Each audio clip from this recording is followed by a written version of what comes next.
Hola, ¿cómo están? Buenas noches, amigos, amigas de Educación Especial hoy.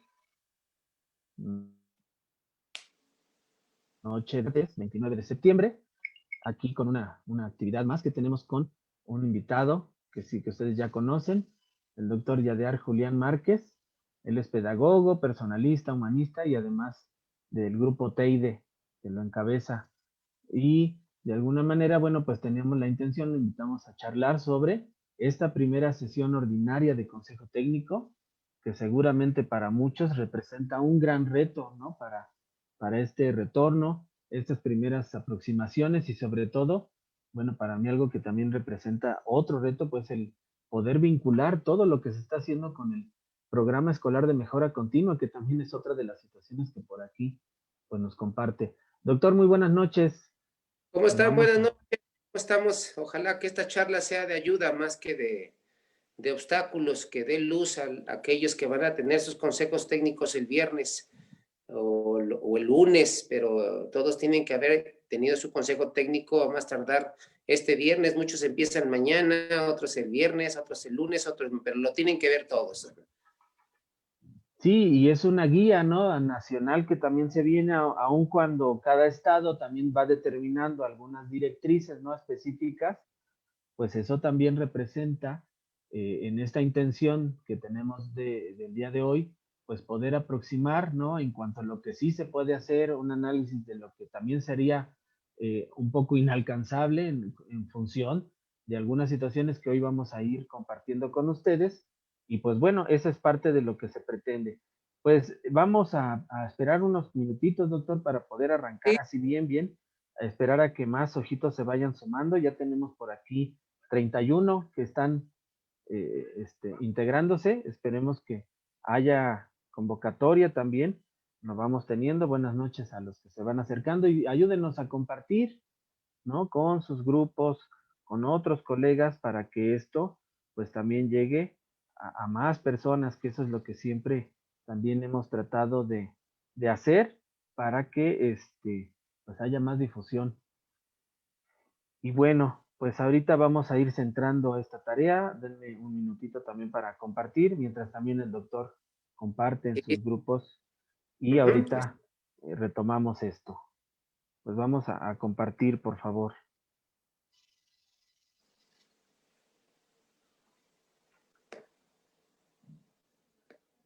Y ahorita arrancamos. Denos unos minutos.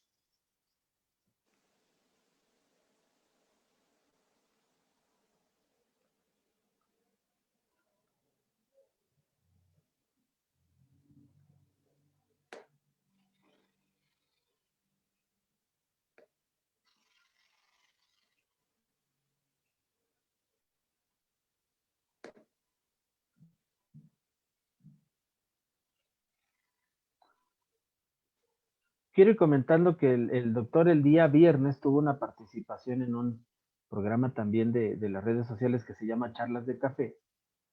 Ahí el doctor compartía varias reflexiones en torno a esta educación a distancia que estamos teniendo y precisamente veía algunas de las situaciones que estamos enfrentando como docentes, como familias también se están enfrentando a esta forma de trabajo y los resultados que también está teniendo pues esta modalidad, tanto para los que tienen la posibilidad de seguir el trabajo, pero también para los que está representando, pues, pues de verdad, un reto, ¿no? Aquellos que no tienen esta tecnología para poder participar de manera, pues, directa con las escuelas, los padres de familia, cómo también se están vinculando ante, pues, también esta situación de que hay algunos que no tienen trabajo, hay padres de familia que también se están saturando por la enorme cantidad de actividades o los que están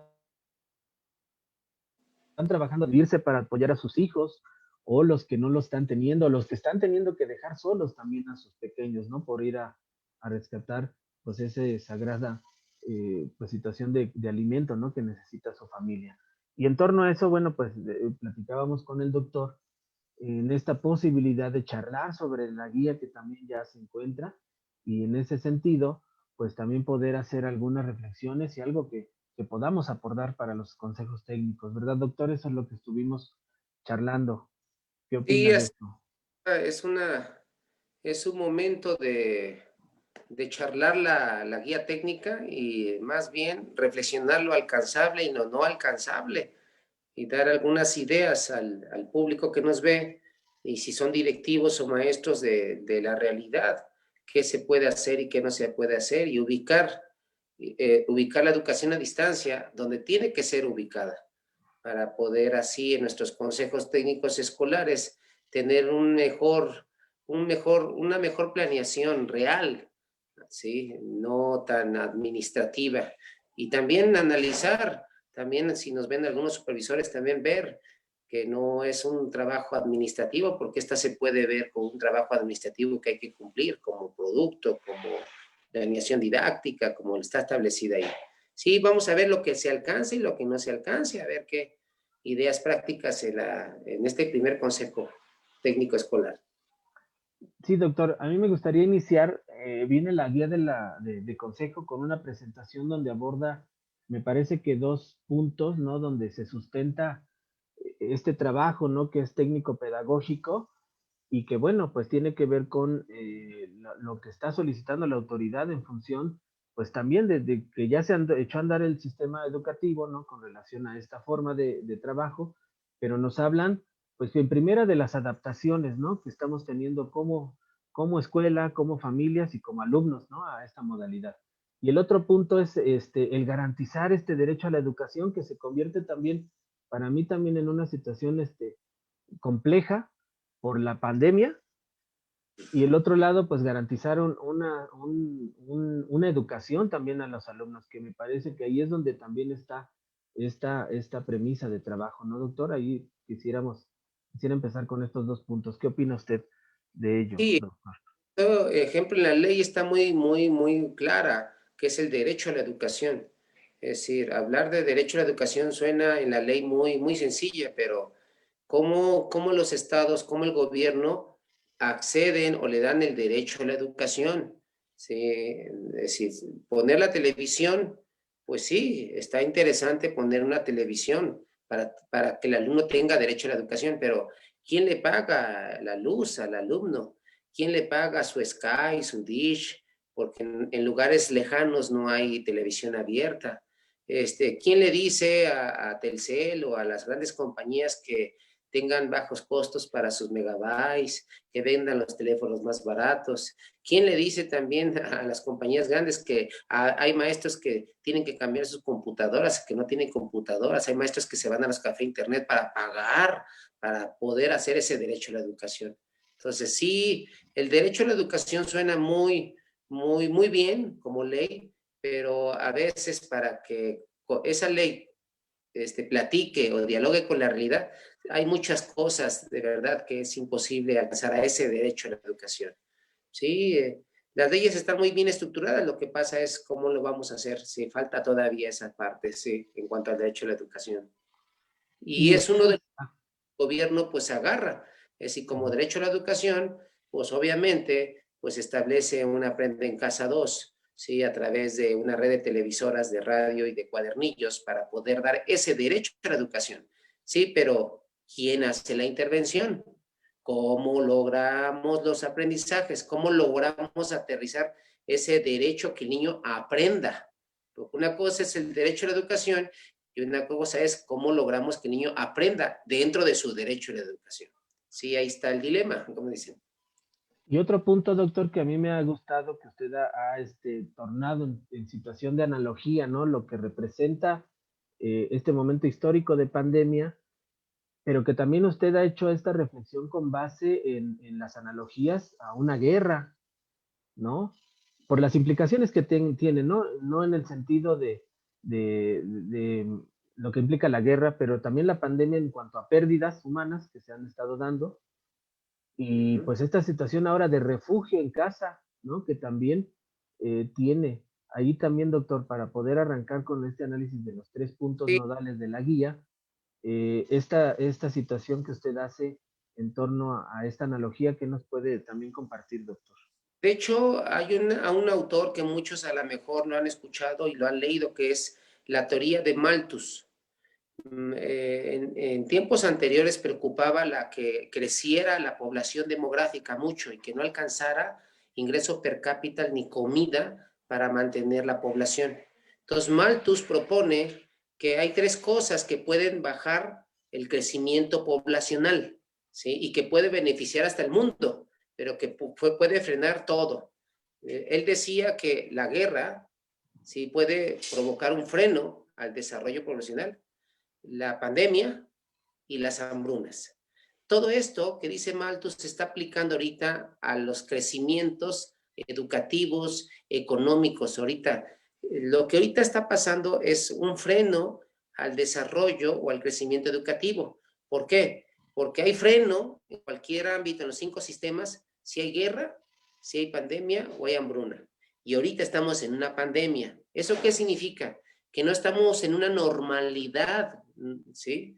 En una guerra matan a alguien y no va a ir los derechos humanos a decir, oye, pues respeta su vida, ¿no? Pues ¿cómo? Ahí se rompen muchas reglas, los modelos pedagógicos, los modelos de convivencia se rompen. Entonces, ahorita estamos en una pandemia y la pandemia lo que va a provocar es un freno al crecimiento educativo. Eso tenemos que reconocerlo.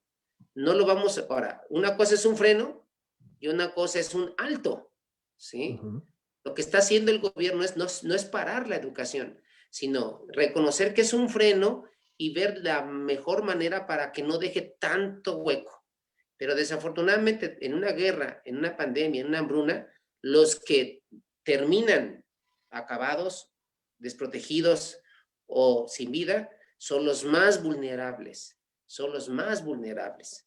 Y es allí donde nosotros ahorita en esta pandemia tenemos que reflexionar en nuestro consejo técnico, en el punto 1 que menciona, hacer un análisis, pero tenemos que ver los más vulnerables.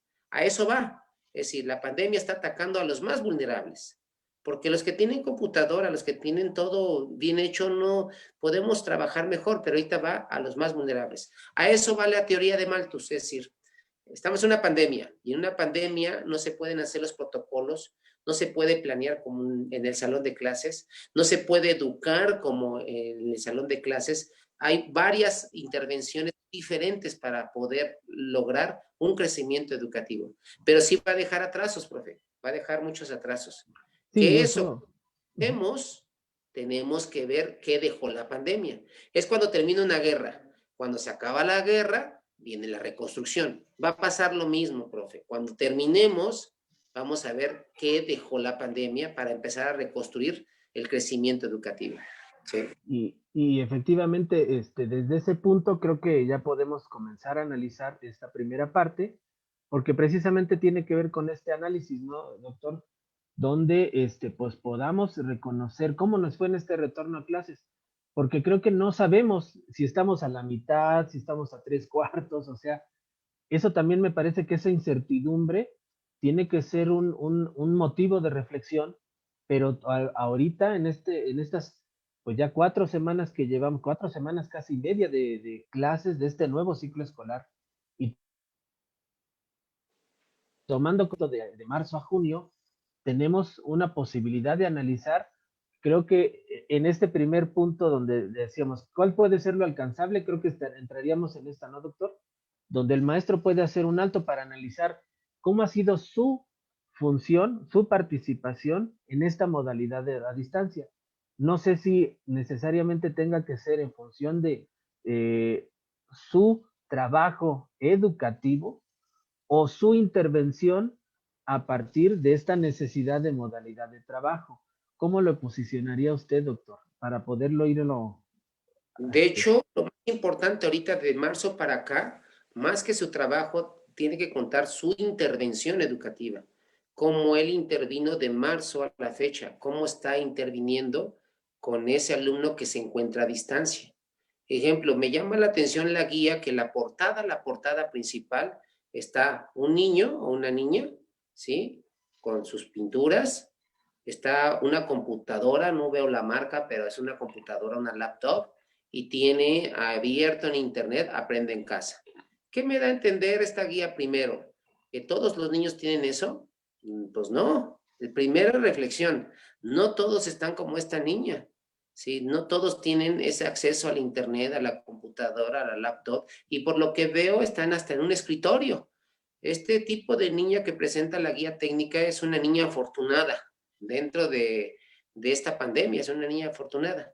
A lo mejor esta niña tuvo o tiene maestros que se facilita su intervención educativa, porque al ver que tiene computadora y está en televisión, entonces yo supongo que ya tiene un classroom, tiene un contacto con su maestro, puede comunicarse. Entonces podemos focalizar de cómo nos fue en esta pandemia, cómo está yendo, más bien en el tipo de intervención. Y como yo los decía anteriormente, ¿qué tipo de cuerda tengo yo como maestro para comunicarme y intervenir con mi alumno? ¿Tengo una cuerda, dos cuerdas o no tengo ninguna? Yo los entraría ahí. Pensemos los maestros cómo nos fue, pero más bien no en la planeación y todo, sino que yo puedo hacer una bonita planeación, pero la puedo lanzar. Pero ahora, ¿qué tipo de intervención estoy haciendo yo con el alumno para saber si ese niño, ¿sí? Primero, entendió lo que yo planeé y segundo, si está aprendiendo y también ver si tiene el contexto favorable. Entonces, yo los entraría en el tipo de intervención. Y estos puntos que se retoman, de hecho, parten de los 8, ay, se me fue el nombre, de los 8 dimensiones que Así es. abarca el programa escolar de mejora continua. Viendo la propuesta que trae para el análisis, esta autoevaluación del docente, sí me parece que se ajustó al momento histórico que tenemos, ¿no? Incluso se cambia el último punto que tiene que ver con ¿se acuerdan que era la descarga administrativa? Pues ahora la modifican y integran lo que es higiene y salud, pertinente con lo que se está viviendo. Y sí me parece oportuno poder hacer un alto a ver estas 8 dimensiones que se están contemplando aquí como parte de esta autoevaluación. Y ahí es donde pues se espera que el maestro reconozca esas fortalezas, ¿no? En función de cómo ha sido esa intervención desde marzo, cómo se ha ido compartiendo estos resultados, ¿verdad? Para poder encontrar también alternativas de mejora y sobre todo este fortalecimiento, ¿no? De este trabajo a distancia que se está llevando a cabo, ¿no? Y cómo está Así. impactando también en los estudiantes. Eso me parece que es de lo que se puede reconocer, ¿no? En este momento. De hecho, en la primera sesión ordinaria marca eso, que reflexión de los maestros, y en el renglón, creo que 2, 4, 6, en el renglón 8, dice cómo nos fue un ejercicio de valoración sobre sus formas de intervención a distancia. Aparece la palabra intervención, lo que he estado hablando en muchos videos y en otros foros.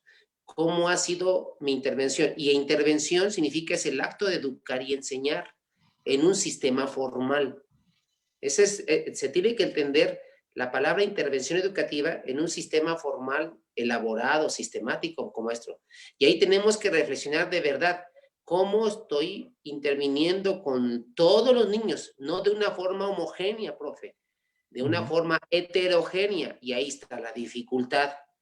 Ahí está la dificultad, porque muchos dirán, muy bonito y todo, pero están interviniendo de forma homogénea. A todos lo están midiendo y están pidiendo esa educación de emisor-receptor. ¿Por qué emisor-receptor? Televisión, radio, cuadernillo, que es para mí la educación bancaria. Reciben y producen. No, ¿cómo ha sido mi intervención educativa? ¿Qué le pido? ¿Qué refuerzo al alumno? ¿O cómo lo mino? Como le decía yo antes de empezar ahorita ¿cómo se llama? La transmisión. Una cosa es que mi intervención educativa es ayudarle a reforzar los contenidos de una forma sencilla y práctica, pero otra forma es cómo minarlo. Ahorita muchos maestros, su intervención es minarlo. Termina la serie, termina la televisión y empiezan a minar de actividades. Entonces hay muchos niños que ya esas minas ya explotaron en su parte emocional y en su parte de interactuar. Entonces ya muchos profes ahorita están desesperados y eso que apenas está iniciando el ciclo.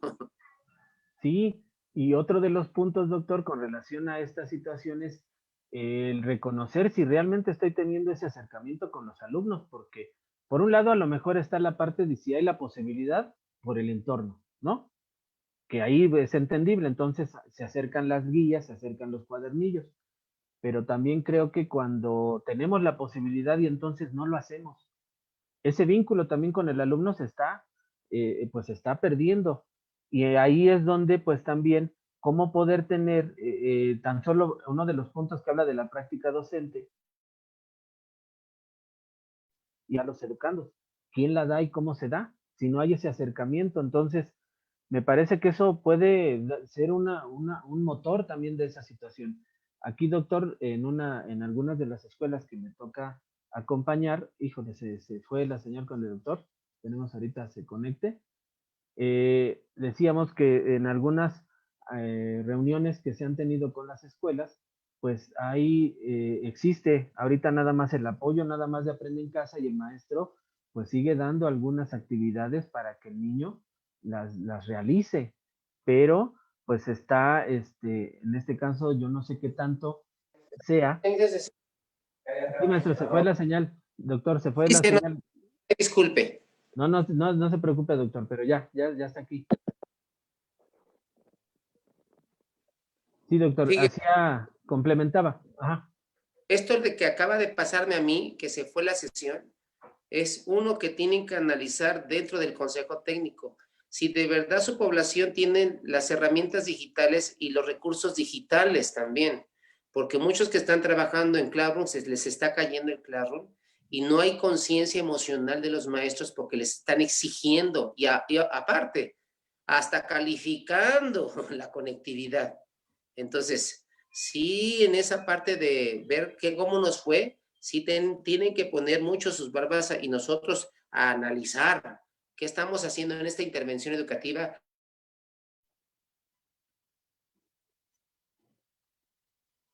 Sí, doctor. Sí, es lo que decimos, ¿no? Este tipo de situaciones, ¿no? Que ocurre con la conectividad, también es momento de ponerla a revisión, ¿no? De nosotros y ser empáticos con todo lo que está sucediendo en nuestro entorno y de manera directa lo que sucede con nuestras alumnas y con nuestros alumnos.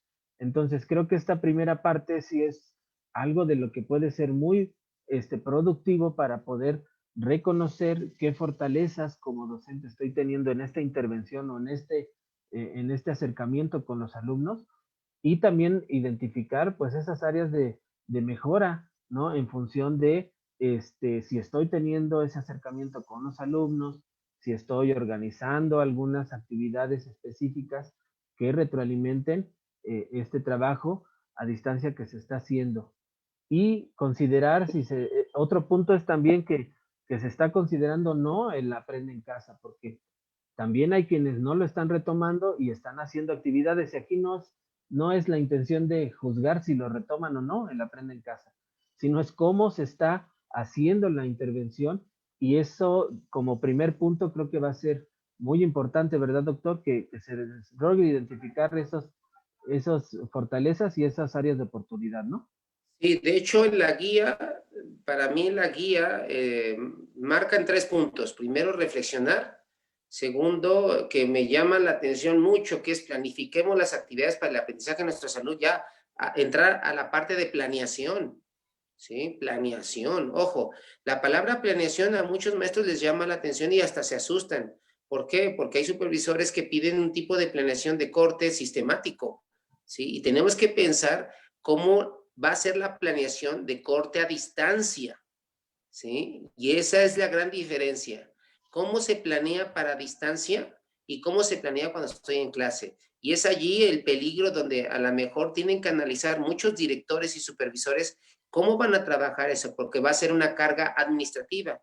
¿Por qué? Porque ahorita lo que se está buscando es que el gobierno se vea que el sistema está cumpliendo, se vean números que se traduzcan en estadísticas, pero realmente la planeación que nosotros llevábamos de inicio, desarrollo y cierre, toda la planeación de corte constructivista, aquí se tiene que romper. Si estamos a distancia, si estamos en una forma de interacción, sí tenemos que pensar en otro tipo de planeación de forma digital, práctica, como las hacen las plataformas. Y es ahí donde el Consejo Técnico tiene que ver cómo va a planear. Es decir, de forma profunda, pues es en chino, nada más va a presentar y va a bajar las planeaciones en lainitas, y hay planeaciones en editoriales que las están dando, pero de verdad, ¿eso se va a dar como intervención educativa? Ese es un punto que tienen que ver. Sí, para mí el primer punto de reflexión es importante. Hay un cuadro, profe, en la página que ellos tienen que tomar en cuenta, que creo que es en la página, en la página 11, profe. Para mí ese autodiagnóstico va a ser clave. De hecho, mi consejo sería que la mayoría se centrara en ese cuadro, ¿sí? Más que empezar en planeación y empezar a desarrollar mi programa escolar de mejora continua como un requisito, tienen que centrarse en el cuadro y más en la práctica docente, donde está la intervención. Porque ahí dice, planeo actividades con propósitos claros, fíjese, de acuerdo con los aprendizajes y las necesidades educativas identificadas en mis estudiantes. Aquí vienen dos reflexiones.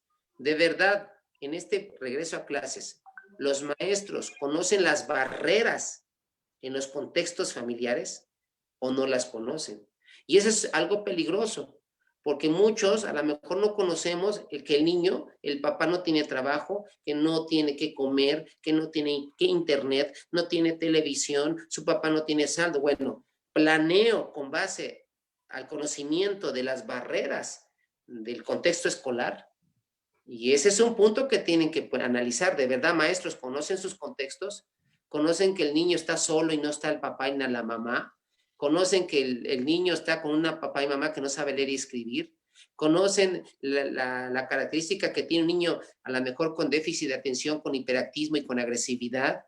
Ese es el primer punto que tienen que analizar. Y en la práctica docente se refiere también a la forma de intervención. Segundo punto que me llama la atención, profe, que ellos tienen que analizar. Organizo actividades que favorezcan la salud física y el estado emocional de mis educandos y sus familias. Fíjense nada más, lo que nos está pidiendo y analizar en este regreso a clases, a ver, profe, lo que tú lanzaste, lo que tú pediste, ¿conoces sus barreras en su contexto? ¿Sabes que no tiene computadora? ¿Sabes que no tiene internet? Y a pesar lo pediste. ¿Sabes que le mandaste el archivo electrónico para que él lo imprimiera? A mí me llamaba la atención que voy a papelerías y hay filas de maestros, de padres de familia, imprimiendo las guías que el maestro se los pidió. Me llama la atención que hay actividades que los maestros están pidiendo que lo hagan y hay alumnos que tienen la posibilidad, imprimen y le dicen, no, quiero que lo escribas todo como en el salón de clases. Imagínense. El tercero, el segundo es la parte emocional. De verdad, ¿cuánto tiempo le dedicamos en este regreso a clase a la parte emocional? En el tercero, llama la atención el punto 6 de la práctica docente.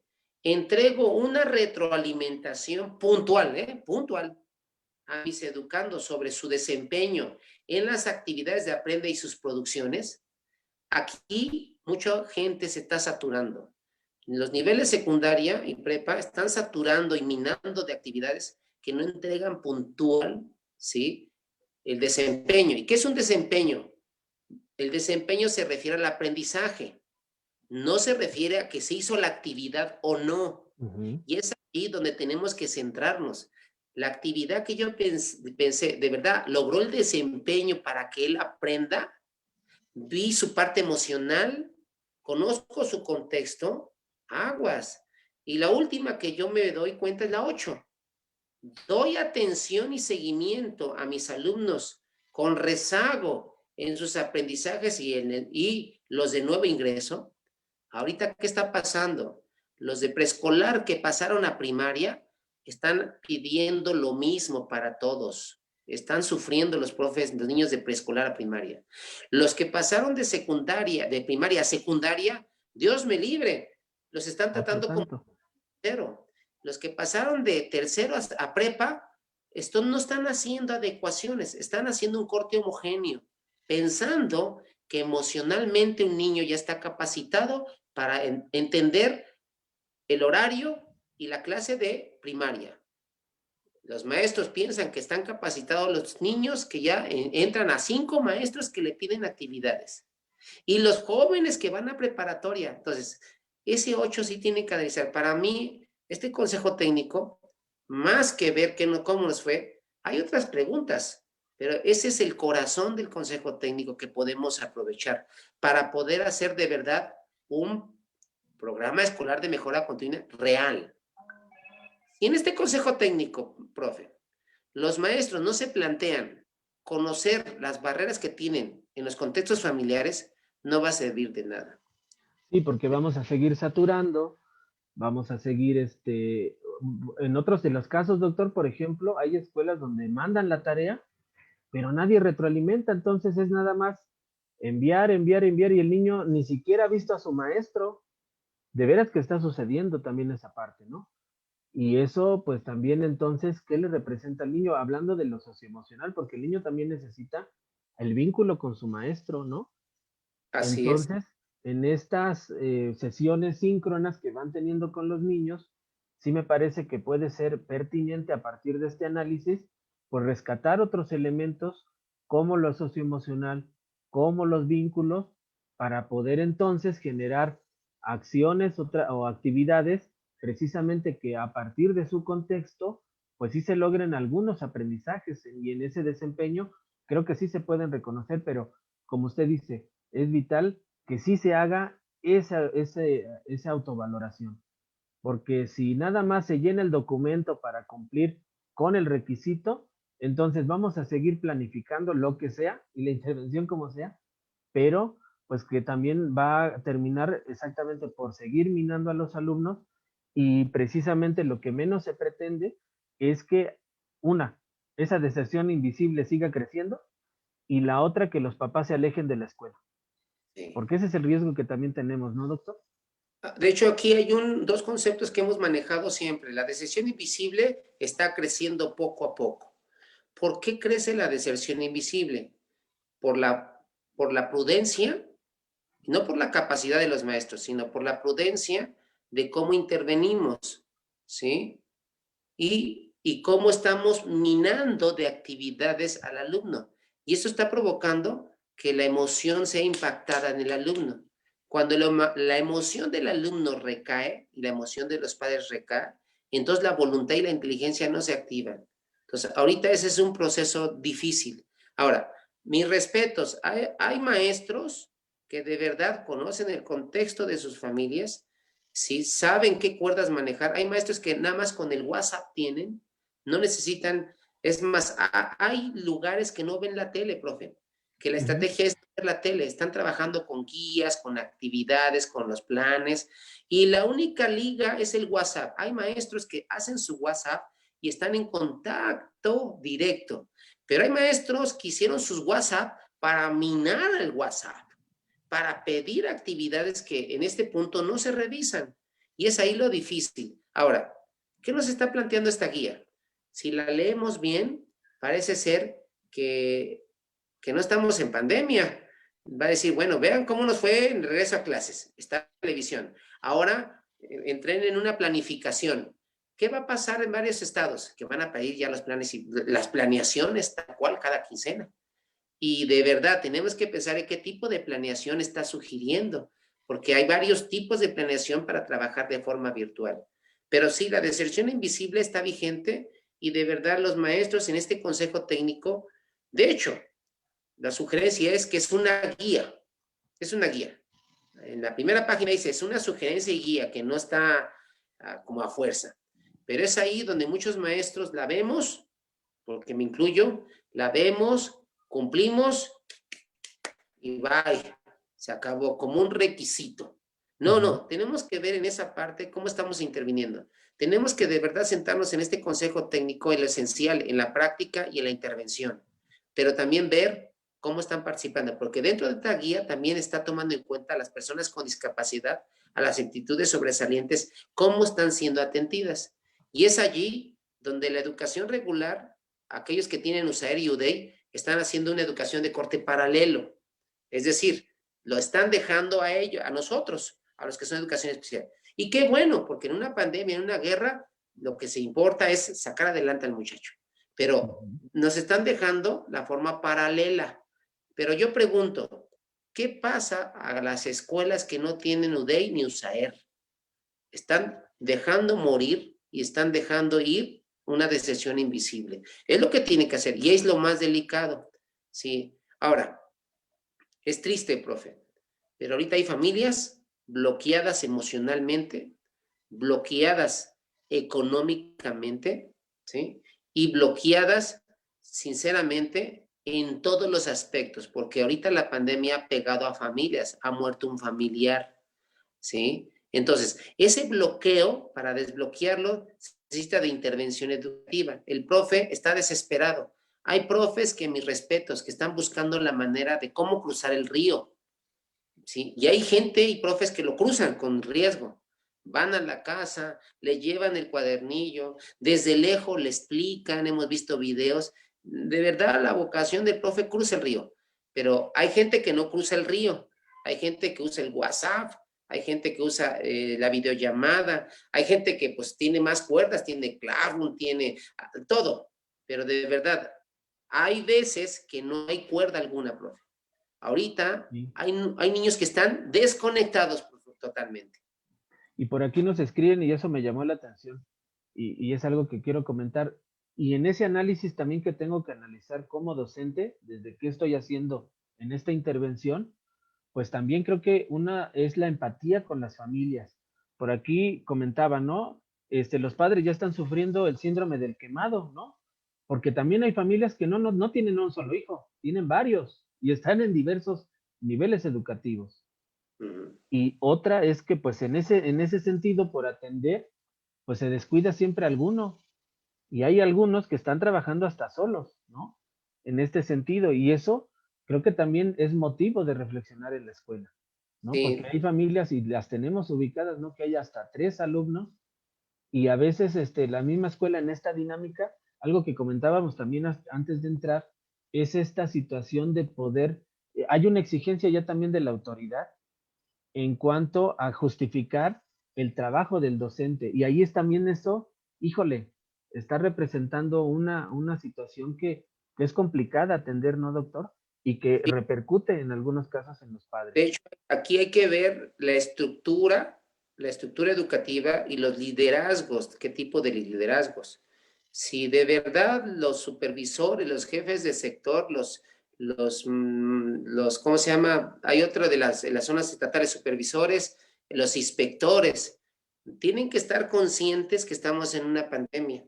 Y de verdad, todo lo que pidan, de verdad no va a haber quien lo revise arriba, porque los de arriba están tan saturados.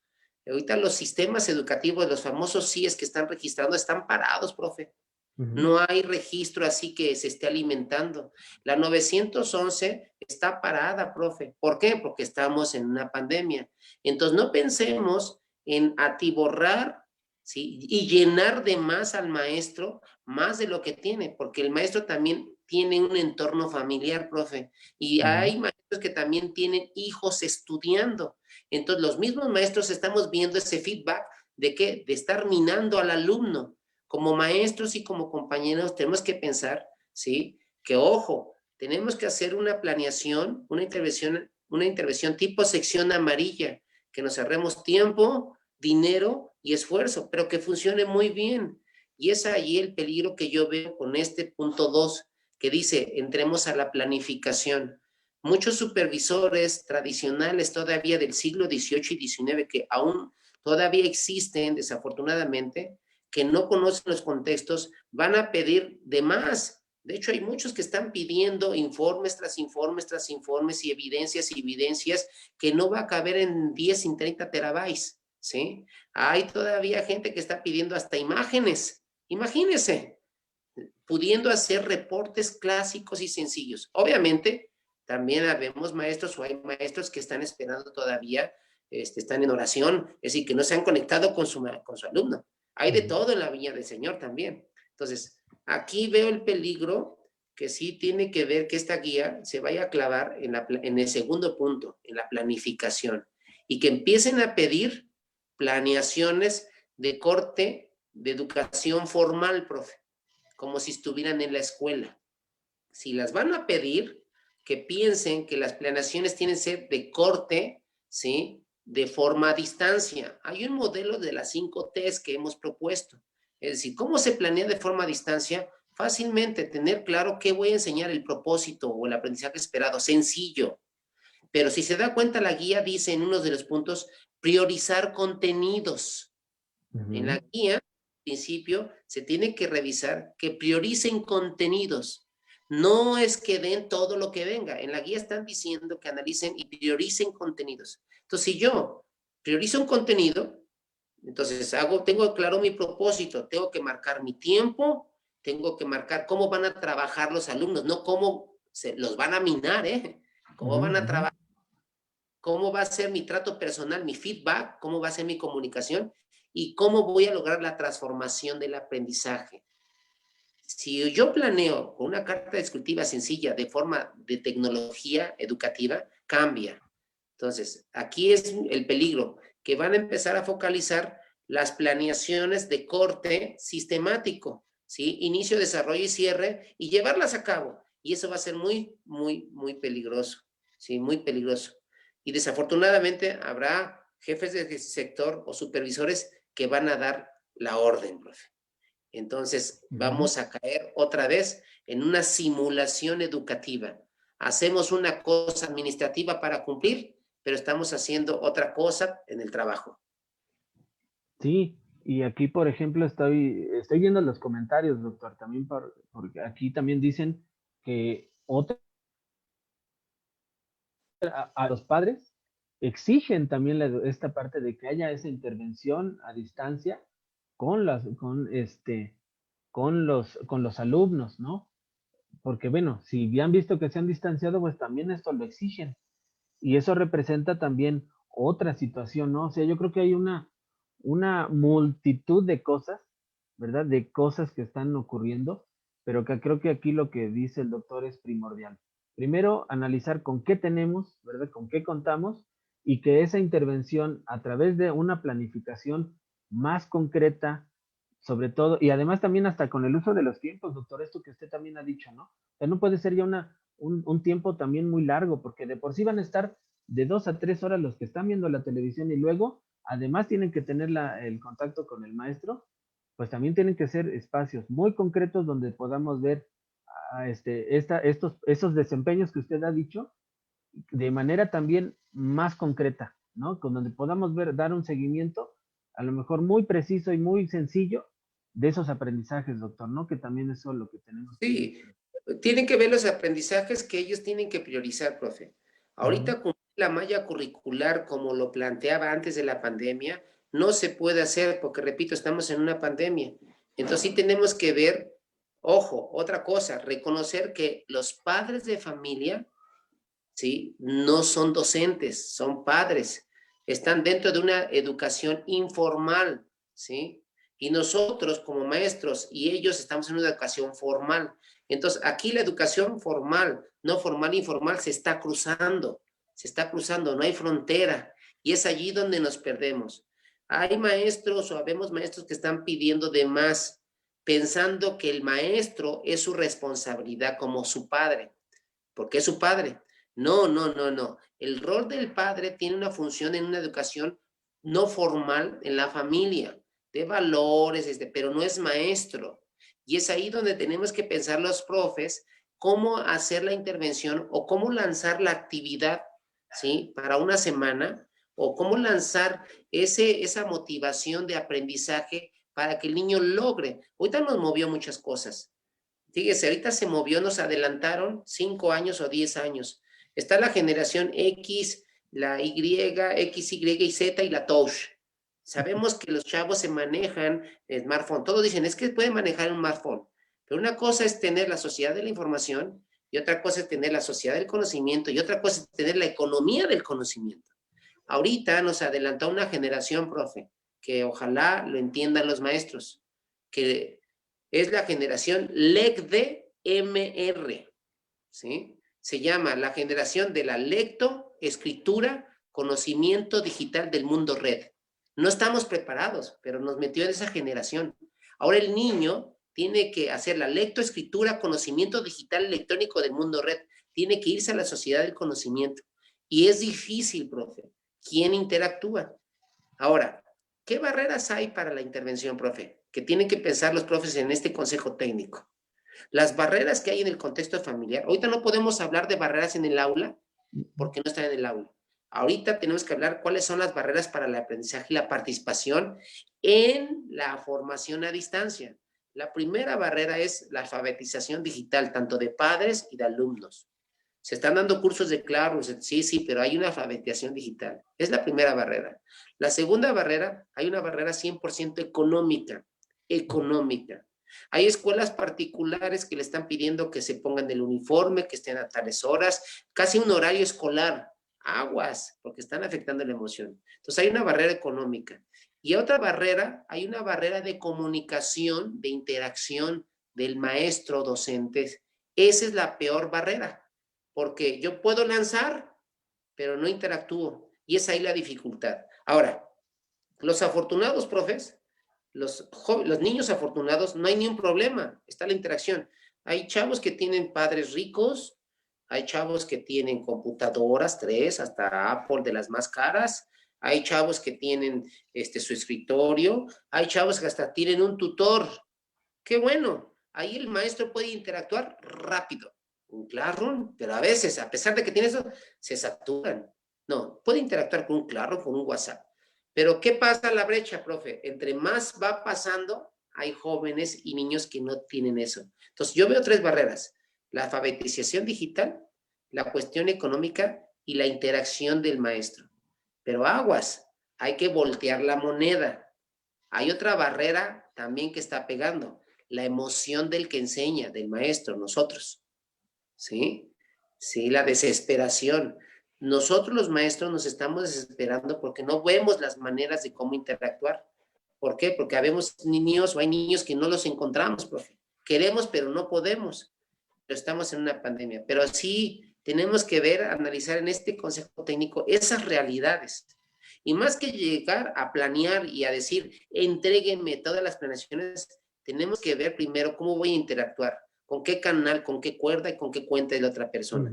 Tenemos que no quemarnos tanto nosotros como los padres. Si seguimos así, si seguimos maestros de secundaria, de preparatoria, de universidad, minando a los alumnos, de verdad, va a ser una simulación las calificaciones. Es decir, la estadística no va a parar. De hecho, hay órdenes que no va a haber reprobados. El sistema está parado, está colapsado. Entonces, ¿qué tenemos que hacer? Tenemos que hacer cosas prácticas, profe, para poder lograr. Ahora, para terminar este punto, si el alma del alumno no se cuida, ¿qué contiene el alma? 3 cosas.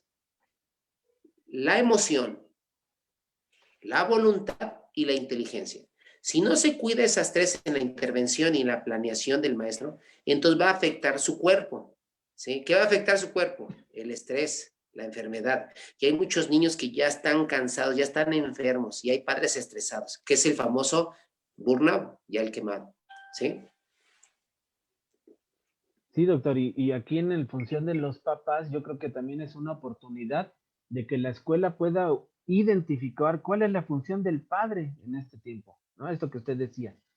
Si ubicamos también la función del papá, que tiene que ver con esos valores, con el acompañamiento, por generarle un espacio de trabajo para que el niño participe, creo que también esos son los elementos que debemos de recuperar, precisamente para desviar un poquito esa mirada por la presión que tenemos como docentes a que el papá también le va a enseñar.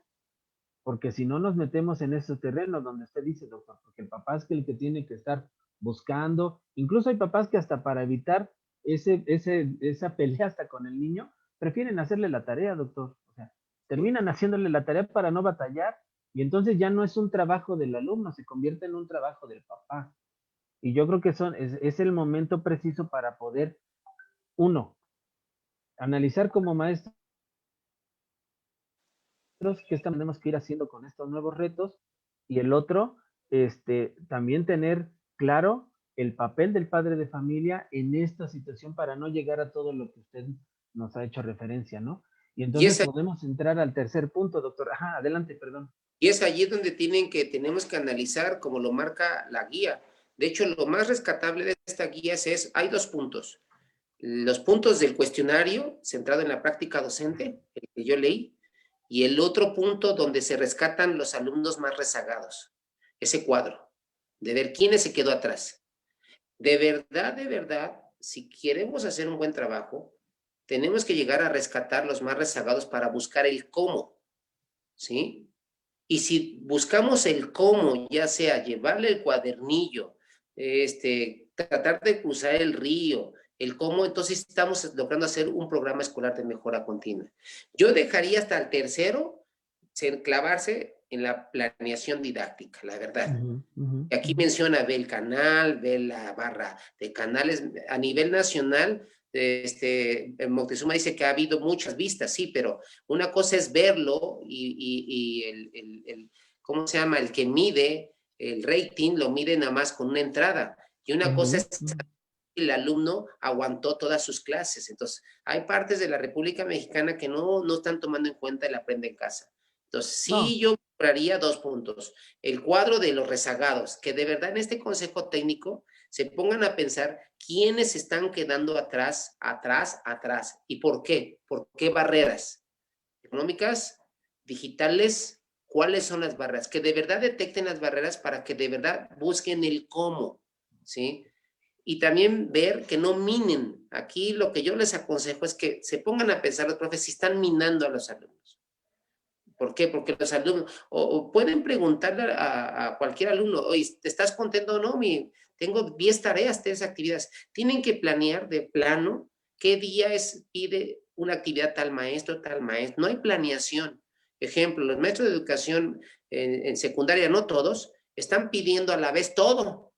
Entonces tiene que haber, planear en cuestión digital lleva un orden. ¿Qué día yo entrego? ¿Qué día entrego tal?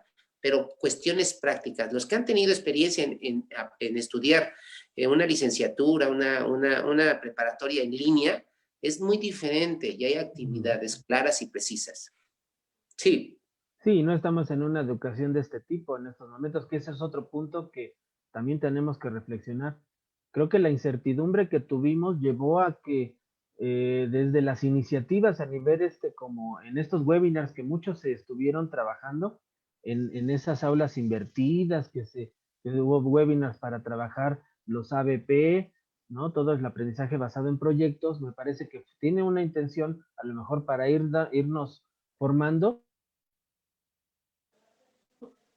para el propio docente, y entonces en esta intervención pues trataron o se está tratando de hacer de todo, y creo que a mí me gustó la propuesta que es inicial, que aquí también se empieza, no sea como a perder, porque la propuesta inicial era, doctor, ¿no?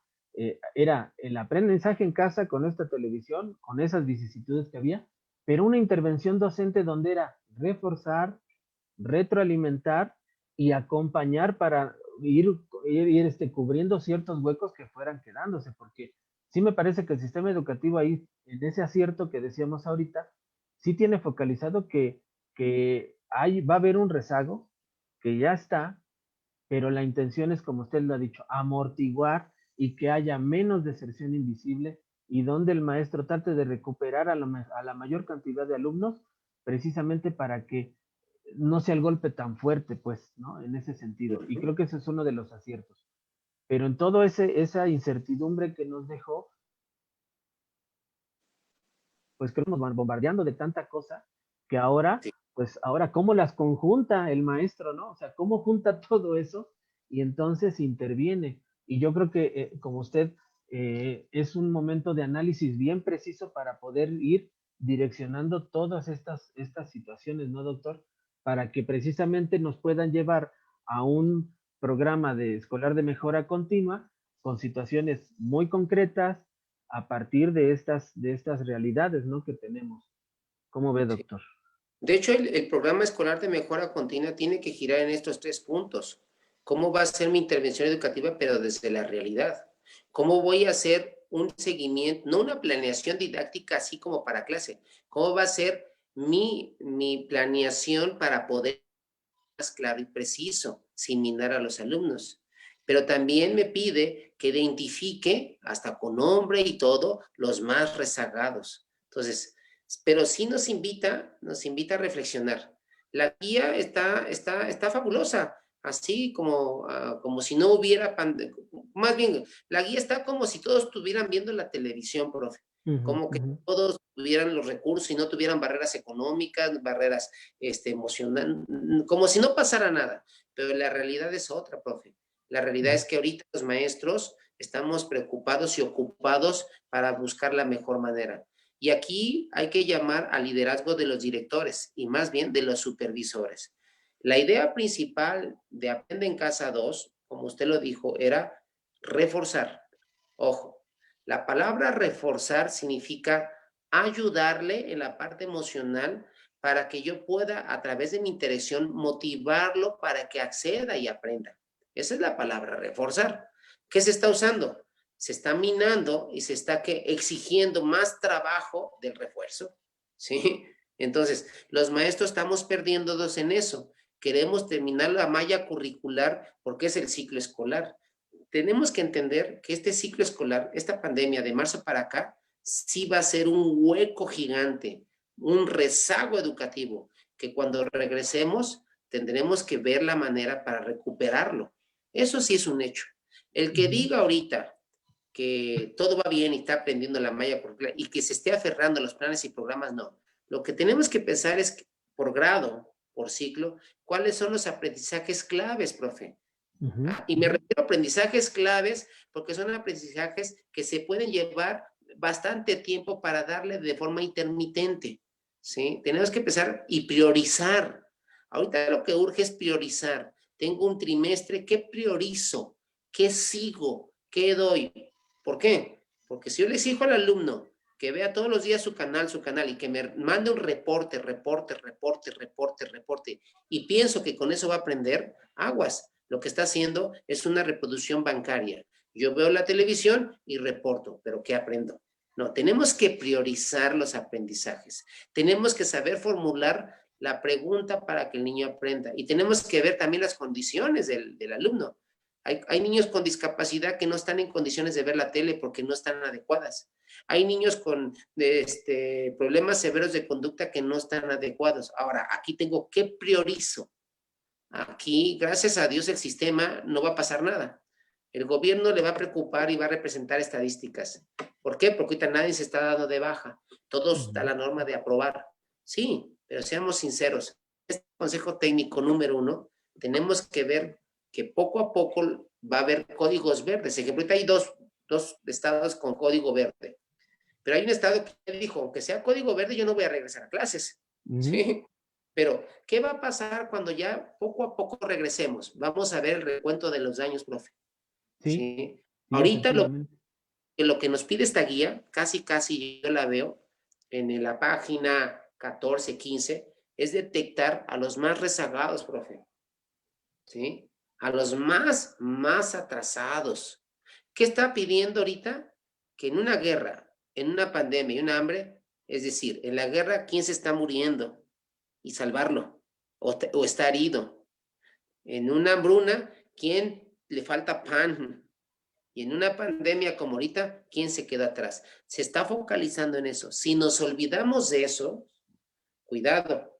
Entonces tenemos que girar en eso. En mi práctica de intervención, que es el punto 1, en el cuestionario, en los puntos que yo leí, y en este cuadro, los rezagados. Y pensar en cómo va a ser mi planeación didáctica, pero Ujú. no con los estilos y los formatos tradicionales, porque no estamos en clase, estamos trabajando a distancia.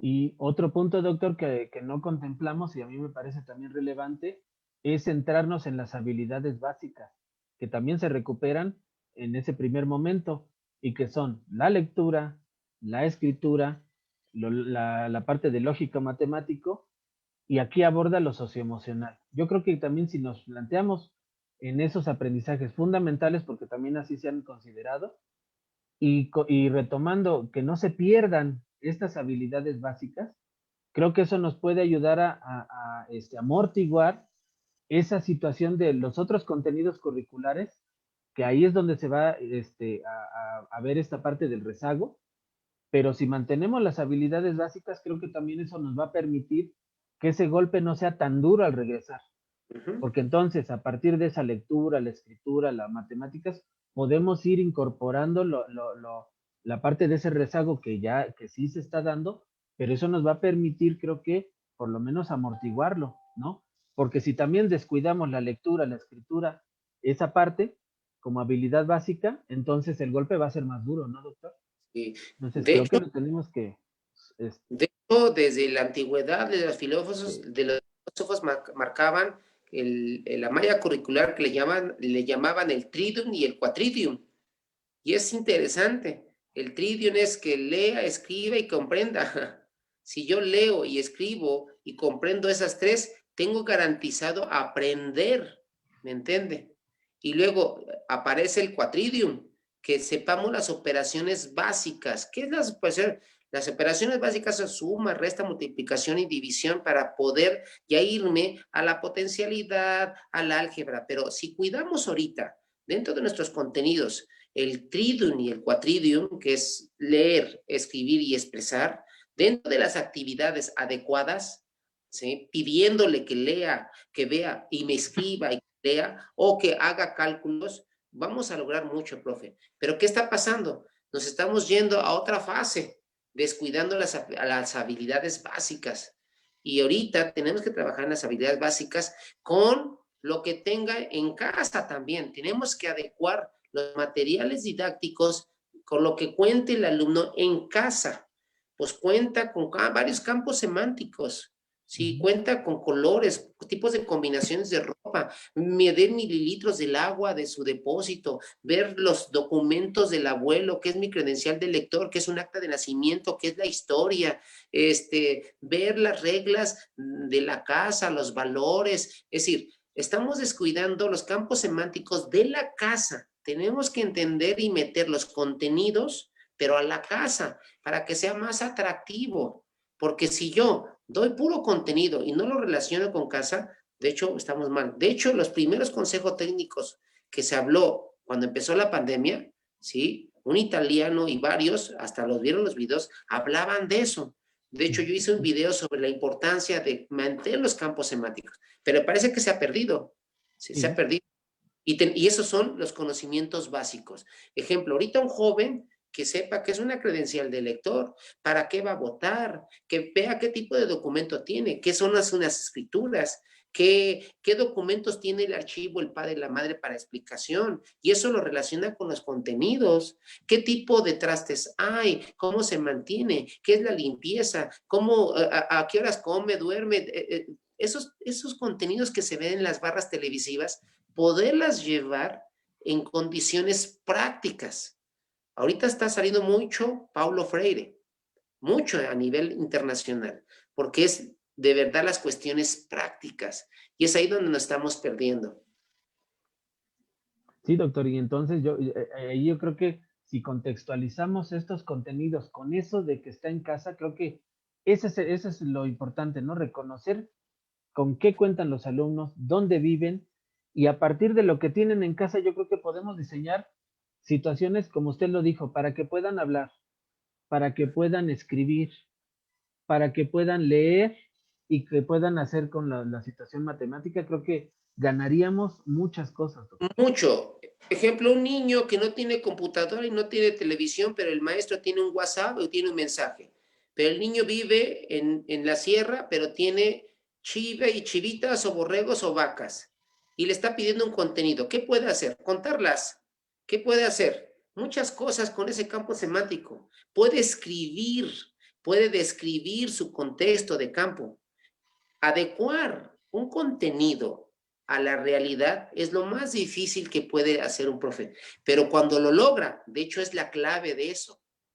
Es decir, las barras televisivas es de corte homogéneo, pero cuando yo, profe, conozco el contexto y sé que ese niño no tiene televisión y todo, pero quiero lograr un contenido, entonces le pido, ¿sabes qué? Cuenta cuántas vacas tiene, que te platique tu papá cómo es la reproducción y qué ganas con esas vacas o qué se produce, ¿no? Pues carne, ¿y dónde se vende? Puede hacer un escrito, un dibujo, una infografía, algo que él produzca con base a una adecuación de contenido de la barra. Así de simple. Pero no lo estamos haciendo. Estamos llevando los contenidos en un plano y estamos dejando la realidad práctica en otro plano. Y Pablo Freire está viendo ese equilibrio, y no nada más Paulo Freire, Celestino Freinet ahorita está, ¿sí? Que estaba pidiendo eso mismo. La misma Montessori también, y los mismos autores suizos. Tenemos que recabar, porque de veras los niños, si yo le pido a un niño que vea si hay agua en su colonia y que me platique la importancia del agua y lo relaciono con ciencias naturales y lo relaciono con un contenido, ¿qué más aprendizaje? Lo hace con gusto. Pero si yo le digo al niño que se aprenda la fórmula H2O y que esté haciendo una ecuación de H2O y no lo relacione con su vida práctica, y ese es el error que está pasando en la educación, no nada más en México, en toda Latinoamérica. En otros países lo han logrado conectar, que se le llama la emotividad o la emoción pedagógica. ¿Cómo emociona un niño para que su voluntad y su inteligencia se mueva? Lo emociona a través de sus intereses. Por eso repito, para poder que el niño aprenda, tenemos que cuidar bien el alma. Y el alma son 3 cosas: su emoción, su voluntad y su inteligencia. Si no la cuido, se acaba, profe. Y claro, yo creo que es la oportunidad que tenemos para poder garantizar estos aprendizajes y como sea significativo y además sea un aprendizaje duradero, ¿no? Que entonces sí le permita avanzar.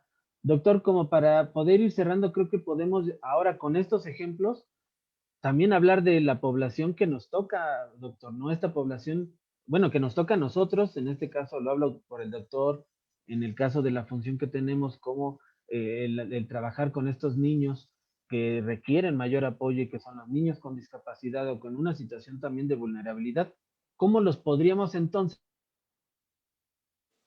porque además la guía sí aborda a los niños en rezago, sí aborda algunas situaciones concretas, pero cómo, doctor, pudiéramos garantizar también el trabajo para los niños con discapacidad? Y creo que usted habló de esta parte, ¿no? Si empezamos a flexibilizar y el trabajo a partir de su contexto, entonces estos niños podrán participar y entonces podremos contribuir para que esos niños que a veces, porque también los papás lo dicen, es que esto no está apto para mi hijo, entonces, y lo he escuchado, doctor, que niños, papás de niños con alguna discapacidad dicen, mejor me lo llevo y ya cuando regresen, porque no está haciendo para su hijo también en este sentido. ¿Cómo podemos también ir haciendo esto, doctor? Y de hecho, aquí hay una dificultad y una utopía. Hay muchos maestros regulares que de verdad no es que le tengan miedo, profe, sino que no tienen los conocimientos para poder hacer la intervención educativa. Y hay que reconocer ahorita que en México son pocas las escuelas que tienen USAER para poder trabajar juntos. Lo que yo recomiendo es que las escuelas que tengan USAER o UDEI de verdad platiquen y coordínense los dos para poder impactar en los conocimientos básicos o esenciales del niño. Pero más que conocimientos, conocer la condición personal. A veces no se conoce la condición personal. Lo primero que tiene que hacer un maestro para ese tipo de niños es conocer bien su condición personal.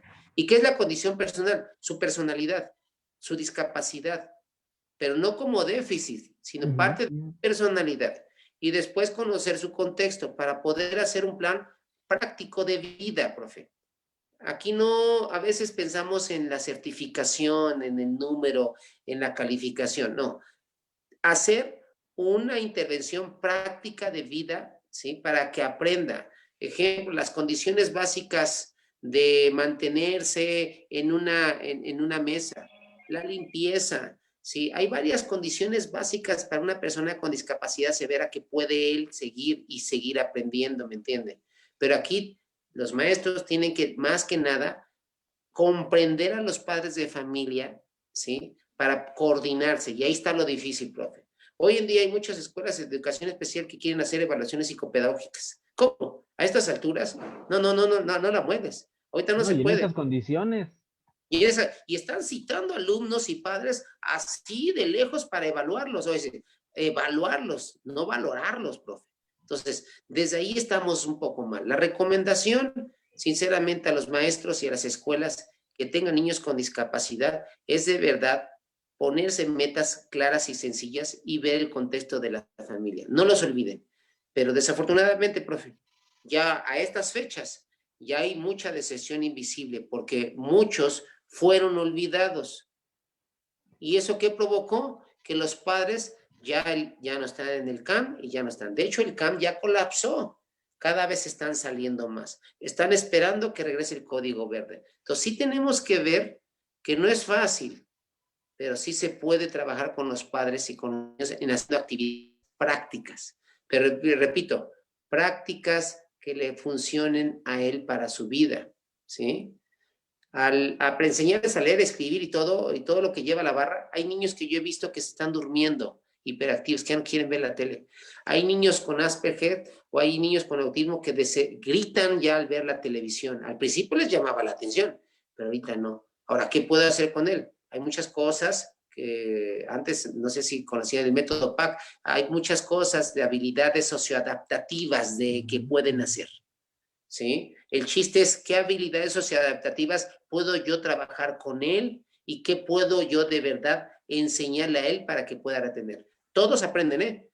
María Montessori, sus mayores trabajos fue que todo este tipo de niños con discapacidad, tanto media, severa, profunda, aprende, pero ojo, aprende no los contenidos, aprende otras situaciones, ¿sí? En su intelecto para la sobrevivencia y para el desenvolvimiento. Entonces tenemos que ver eso, pero sí es difícil, tenemos que ponernos la pila. Por eso TEI de México, Educación Especial, hoy estamos diciendo, y otras asociaciones, que los tomen en cuenta, que vayan, que vean cómo hacerle, que platique con los padres, que activen lo mínimo, que apliquen el sentido común. Decía Itzel, no échale ganas, no, aplica el sentido común. Y el sentido común significa que de verdad veas lo que pueda aplicarse y hacerse, pero registrarse también. Sí, y hablando de esto, yo también he sugerido incluso en estas actividades que me toca, empezar por el sentido común, aplicar esta parte con los niños. Y por ejemplo, si habláramos de niños con o sin discapacidad que no han adquirido lectoescritura, en estos momentos, ¿cómo los hacemos participar? Pues entonces explotemos lo oral, explotemos la parte artística para que represente un conocimiento. El conocimiento no necesariamente se representa escribiendo o leyendo. Entonces creo que también tenemos que irnos cambiando el chip también como docentes para poder entonces flexibilizar alternativas de que ellos demuestren lo que saben y que no necesariamente es leer y escribir. Así es. Nos entrampamos en eso. Y si hablamos de la emoción, a veces yo lo digo así, a veces en esa necesidad del adulto, no atendemos la necesidad del alumno. Y en esa necedad, pues entonces generamos otro tipo de situaciones en el niño que precisamente pues lo hace que no quiera leer y entonces se aleje de la escuela. Y hoy eso también es peligroso por la deserción invisible que tenemos, ¿no? Si ese niño no se siente que está embonando, pues dice, ¿para qué me presento? ¿Para qué me levanto a ver la tele? ¿Para qué me pongo a ver al maestro si ni caso me hace? Así es. ¿No? Y Y de, entonces eso es lo peligroso, ¿no, doctor? pues, y de hecho, cuando hablamos está muy de moda hablar de la parte emocional, porque ya lo incluyeron en las guías y se está hablando y hablando. Pero de verdad, la parte emocional es, ¿cómo le diré? Es la pila del ser humano. Es la pila, profe. Es decir, si la emoción está bajo, veamos como seres humanos, yo como maestro, si mi emoción está bajo, no hay quien me levante. Por eso yo, más que hablar de la parte emocional hacia los alumnos, tengo que voltear el espejo, profe. Ahorita que están o van a escuchar muchos maestros, de verdad, vete en tu espejo y tienes que estar emocionalmente tú bien. Emocionalmente me refieres que tienes familia, abraza a tus hijos, tienes esposa, abrázala, come, tómate un café, descansa, relájate, porque la parte emocional te va a provocar a ti pensar mejor y entender la parte emocional del otro, ¿sí? Amar al prójimo como a ti mismo significa eso, conocer al otro, pero conocerte a ti mismo. Es decir, tenemos que ver en este consejo técnico cómo nos fue, pero también te tienes que ver cómo te fue emocionalmente. Desesperado, sin computadora, sin dinero, acabados los saldos. Tenemos que sacar y poner eso en la mesa del director. ¿Sabe qué? No tuve internet. Yo tengo una maestra que batalla para conectarse porque no tiene saldo y su teléfono, aunque suene, es que gana su plaza, tiene familia y tiene que mantener, pero no tiene para escuchar audios. Entonces tenemos que sacar también en este consejo técnico nuestra parte emotiva de cómo nos está pegando a nosotros. Y tenemos que empezar a sanarnos, porque si de verdad estamos mal emocionalmente, no vamos a poder entender emocionalmente al demás. Ahora, si yo entiendo y contexto la parte emocional del niño, que está una familia destrozada, pobre, que no tiene que comer, profe, que no tiene computadora, ¿cómo le pido lo mismo como los demás? Tengo que pensar, y es allí el trabajo extra donde nos va a desgastar y que muchos no les gusta y sí les gusta, pero muchos profes, mi respeto, muchos profes de la escuela pública y privada, mis respetos, están haciendo lo imposible para hasta llevarles una despensa. Miren, en esta pandemia, más que enseñar, es la cuestión empática para poderme comunicar y decirle cómo estás. A lo mejor no tendré Classroom, no tendré WhatsApp, pero a lo mejor tengo únicamente conectarme con un mensaje de texto. Pero si en el mensaje de texto doy la parte emotiva de cómo estás, ánimo, cómo te fue en tu vida, ya después seguirá, hazme y dibújame un perro y los perros. Pero primero pregunta, ¿cómo estás? ¿Cómo están? Si te sientes bien, no, estamos tristes por, caray, ¿para qué lanzo la actividad? Pero ya hiciste algo, profe, hiciste una intervención pedagógica, estás tocando el corazón del alumno. Hay maestros que dan actividad y están subiendo sus estadísticas, participan todos, sí, entregaron tarea a todos, pues sí, pero ahora pregúntales cómo están emocionalmente todos. Y está la diferencia. Sí, hablaba yo al inicio del vínculo, y es precisamente esto, ¿no? Si yo establezco el vínculo con esa llamada, garantizo que el niño esté ahí y no se va a ir, porque sabe que somos empáticos y que sabe que le vamos a pedir algo de acuerdo a las posibilidades del niño. Y eso va a ser un punto, como usted dice, doctor. En ese punto emocional creo que vamos a ganar un montón de cosas. Y creo que eso es algo que tenemos que reflexionar en este consejo técnico. Híjole, doctor, pues, Imagínense ajá, en el Zoom de preescolar que yo he visto que hay niños que habla uno y todos están dormidos o en primaria. Y aquí, ojalá le llegue al gobierno, pero sí tiene que pensar en la parte emocional y económica del maestro. Sí nos están pagando la plaza, sí, qué bueno, pero nunca se pensó en la estrategia Aprende en Casa 2, ¿sí? Como derecho a la educación y el derecho de que yo enseño a las tarifas de teléfonos, a la compra de computadoras, a la compra de planes. En otros países, ser maestro y presentar una credencial hay una gran ventaja, ¿sí? Porque te rebajan la computadora y hasta te regalan el internet. Aquí ir a Telcel, si eres maestro o no, te cobran la misma tarifa. El gobierno también tiene que ver eso, que toda la carga de peso económico no hubo ese apoyo. Se gastaron los 50 millones y siguen trabajando las televisoras, pero no hubo subsidios para alumnos con discapacidad, alumnos sin discapacidad y maestros, que es lo más importante. Qué suave sería que yo o usted o otros que tuviéramos que eres maestro, tienes tus 20 siempre megabytes con tu plan, no te lo voy a cobrar, tienes plan ilimitado. Así como nos dieron nuestro Google Suite y nuestra clave, así podía haber abierto, claro, con credencial y con control, esa ayuda. Y es ahí donde el derecho a la educación, ¿sí? No concuerda porque el que enseña, ¿sí? Pierde derechos. Hay que ujú. reflexionar bien ahí. Sí, sí, sí, es muy complejo. Por eso iniciaba yo al inicio. La educación en una etapa de pandemia donde dices, ¿qué priorizas? ¿La vida? ¿La educación? Y eso es realmente muy complicado. Pero bueno, pues en eso estamos y doctor, le agradezco el tiempo, lo platicamos y pensamos que pudiera ser una posibilidad de reflexión para los compañeros, ¿no? Que estén mirando esta transmisión y que sea un motivo de reflexión, ¿no? Que pueda contribuir a que esta guía no se cumpla en lo administrativo, como bien lo dijo el doctor, sino que sea un motivo de reflexión para identificar todos esos elementos que hoy aquí platicamos, motivo de mejorar la intervención, ser empáticos con los alumnos, ser congruentes con lo que pedimos en cuanto al trabajo para este aprendizaje y sobre todo que no quememos a más padres de familia que de verdad, yo también lo vivo, tengo 3 hijos y híjole, es bien complicado como el poder repartirse, ¿no? El poder que, bueno, pues mi esposa es la que está más con ellos, pero es bien complicado esa parte y creo que esa también la tenemos que reflexionar como maestros con hijos, como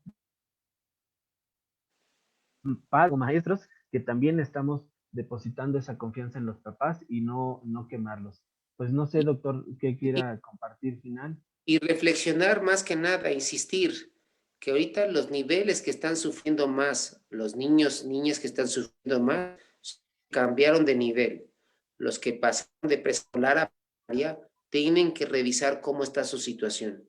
¿Por qué? Porque pasar de una costumbre de irme a las 9, tener un dormir, tener otro tipo de metodología sin evaluación, a pasarme a primaria ya con actividades. Es la muerte.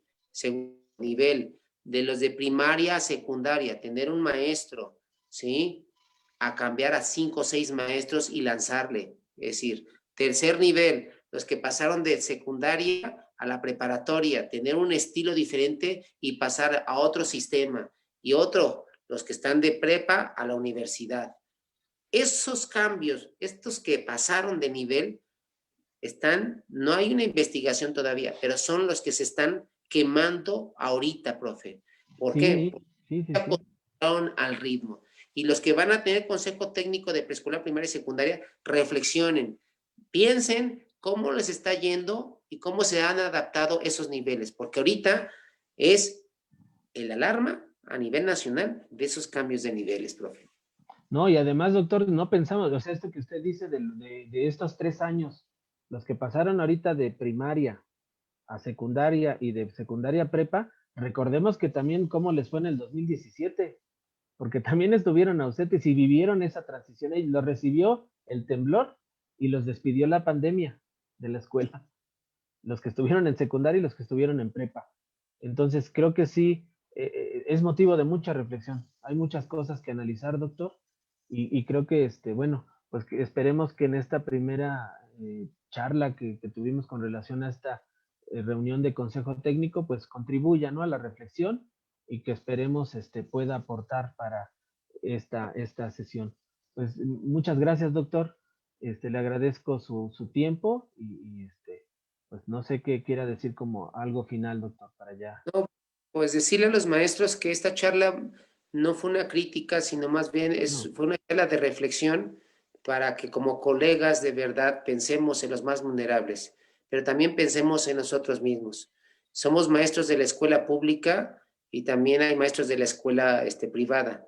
Somos los que estamos sosteniendo ahorita este freno al crecimiento educativo. Hagámoslo mejor, pero mi recomendación es que te tomes tu tiempo y que te veas tu alma a ti mismo, maestro. Que esté bien tu emoción, tu voluntad y va a estar muy bien tu inteligencia. Y que pienses, ¿sí? En las actividades tipo sección amarilla. Que ahorres tiempo, dinero y esfuerzo y que funcione muy bien. Eso es lo que puedo decirles. pues Gracias. híjole, pues no, gracias doctor y pues estamos aquí pendientes, Grupo Teide que encabeza el doctor, y pues bueno, aquí en constante comunicación con él, le agradezco este espacio y bueno, pues ya estaremos en charlas siguientes, ¿no? Para seguir reflexionando. Pues buenas noches a todos y nos vemos en otras transmisiones, con el doctor. Le comento igual si puede después ver ahí los comentarios, hay muchos agradecimientos a esta parte y reflexiones. Y el día viernes, doctor, vamos a tener aquí una charla con la directora de Educación Especial de Puebla, el Oh, viernes a las 8. Entonces, ya la tenemos confirmada, es ahorita la actividad que tenemos para el viernes, los invitamos para que puedan escuchar, pues sobre todo a estos funcionarios, bueno, a estos directores también en otros rangos que también nos puedan compartir pues sus impresiones y también cómo están viviendo, ¿no? Desde esa, a lo mejor esa parte del iceberg que no vemos, cómo también están trabajando, ¿no? También para esta mejora. Y bueno, pues los esperamos el viernes, que tengan muy buenas noches y muchas gracias. Doctor, me permite tantito, ahorita nos despedimos. Gracias. Gracias.